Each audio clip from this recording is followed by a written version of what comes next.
হাসপাতালগুলোর থেকে আমরা বুলেটগুলো জব্দ করেছি, যেগুলো শহীদদের গা থেকে বা আহতদের শরীর থেকে অপসারণ করা হয়েছে অপসারণের মাধ্যমে। মানুষকে মারার জন্য যে ফাঁদ তারা পেতেছিলেন, সেই ফাঁদে হয়তো তারাই পড়তে যাবে। বাংলাদেশে জুলাই আগস্টে যে আক্রমণটা হয়েছে, যে মানবতা বিরোধী অপরাধটা হয়েছে, সেটা ছিল ওয়াইড স্প্রেড এবং সিস্টেম্যাটিক। সেটা ছাত্র জনতাকে দমন করার জন্য সরকারের সকল ফোর্স আগ্নেয়াস্ত্র ব্যবহার করে, লিথাল ওয়েপন ব্যবহার করে, হেলিকপ্টার ব্যবহার করে তাদেরকে হত্যা করেছে। সেখানে জেন্ডার বেসড ভায়োলেশন হয়েছে, স্পেসিফিক্যালি শিশুদেরকে টার্গেট করে গুলি করে হত্যা করা হয়েছে, নারীদেরকে টার্গেট করা হয়েছে। এবং এই আন্দোলন দমনের সময়ে সরকারের যে নিষ্ঠুরতা ছিল, সেটা ছিল পূর্ব পরিকল্পিত, সেটা ধাপে ধাপে বেড়েছে এবং সারা বাংলাদেশ জুড়ে একযোগে হয়েছে। এইটার প্রধান নির্দেশদাতা হিসেবে জাতিসংঘ শেখ হাসিনাকে চিহ্নিত করেছেন। তার সাথে তদানীন্তন স্বরাষ্ট্রমন্ত্রী আসাদুজ্জামান কামাল, আওয়ামী লীগের সাধারণ সম্পাদক, তাদের নির্দেশের কথা বলা হয়েছে, তাদের অর্ডারের কথা বলা হয়েছে। এবং ছাত্রলীগ, যুবলীগ, আওয়ামী লীগের বাকিরা পুলিশ এবং অন্যান্য বাহিনীর সাথে অক্সিলিয়ারি ফোর্স হিসাবে এই হত্যাকাণ্ড এবং মানবতা বিরোধী অপরাধ সংগঠন করেছে। এই এভিডেন্সটা আসার পরে ন্যাচারালি আমাদের তদন্ত রিপোর্টের মধ্যে সেটা অন্তর্ভুক্ত হবে বলে আমরা মনে করেছি। এবং আমরা জাতিসংঘের কাছে চেয়েছি যে তারা যে সমস্ত ম্যাটেরিয়ালের উপর ভিত্তি করে এই প্রতিবেদন তৈরি করেছেন, সেগুলো পাওয়ার ব্যাপারে আমরা তাদেরকে রিকোয়েস্ট জানিয়েছি। সেগুলো আমরা সংগ্রহের একটা প্রক্রিয়ার মধ্যে আছি। যতটুকু পাওয়া যাবে সেটাকে আমরা তদন্ত রিপোর্টের সাথে সংযুক্ত করব।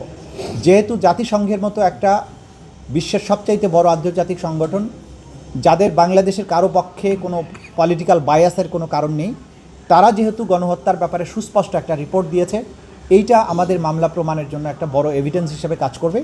মানবতা বিরোধী অপরাধ হচ্ছে বিশ্বের সবচাইতে বড় অপরাধ এবং এটার তদন্ত প্রক্রিয়া বিশ্বের সবচাইতে জটিল এবং কমপ্লেক্স। এই কারণে এটাকে যথাযথ প্রক্রিয়া অনুসরণ করে রিপোর্ট আমরা দেওয়ার চেষ্টা করছি। সেক্ষেত্রে আমাদের তদন্ত সংস্থা এবং প্রসিকিউশন দিনরাত কাজ করছেন। এই ব্যাপারে আমরা আপনাদের মাধ্যমে জাতির কাছে এটি মেসেজটা দিতে চাই যে আমরা দিনরাত কাজ করছি এবং আমরা তদন্তের একটা চূড়ান্ত পর্যায়ে আছি। আশা করছি খুব সহসাই এই রিপোর্টগুলো আমাদের হাতে চলে আসবে। বাকি যে মামলা ছিল ওবায়দুল কাদের সহ বাকি মন্ত্রীদের, তাদের ব্যাপারেও একই প্রেয়ার এবং একই এভিডেন্স কিন্তু এখানে কাজ করবে।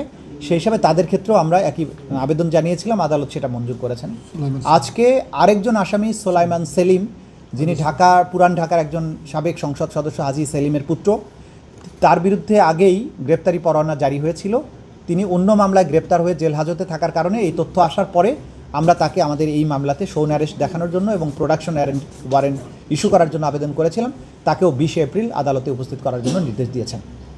এই যে আসামি যারা এখানে আছেন, তাদের বিরুদ্ধে আমরা যে ধরনের প্রমাণগুলো পাচ্ছি এবং প্রতিনিয়ত এর বাইরে আমরা বিশ্ববিদ্যালয়গুলোতে গণশুনানিতে যাচ্ছি, যাতে করে যে সমস্ত ভিকটিমরা তাদের সুযোগ হয়নি আমাদের কাছ পর্যন্ত পৌঁছার, বিশ্ববিদ্যালয়গুলোতে যখন আমরা গণশুনানিতে যাচ্ছি তখন দেখা যাচ্ছে শত শত ভিকটিম তারা আসছেন। তাদের মোবাইলে যে ধারণকৃত ফার্স্ট হ্যান্ড ইনফরমেশন, যে ভিডিও ক্লিপস, সেগুলো আমাদেরকে তারা দিয়েছেন। তাদের যে উপরে সংগঠিত নিষ্ঠুরতা, সেগুলোর বিবরণ তারা দিয়েছেন। ফলে আমাদের এই রিপোর্টগুলো আরও অনেক বেশি এক্সপান্ড হচ্ছে। হাসপাতালগুলোর থেকে আমরা বুলেটগুলো জব্দ করেছি, যেগুলো শহীদদের গা থেকে বা আহতদের শরীর থেকে অপসারণ করা হয়েছে অপসারণের মাধ্যমে। সেগুলো জব্দ করা, সেগুলোর ফরেন্সিক করা, সেগুলোর কাজ আমাদের চলমান আছে। এবং জাতিসংঘের রিপোর্টের সাথে এটার কিন্তু মিল আছে যে কোন ধরনের আগ্নেয়াস্ত্র থেকে গুলি করা হয়েছে, সেগুলো আমরা পাচ্ছি।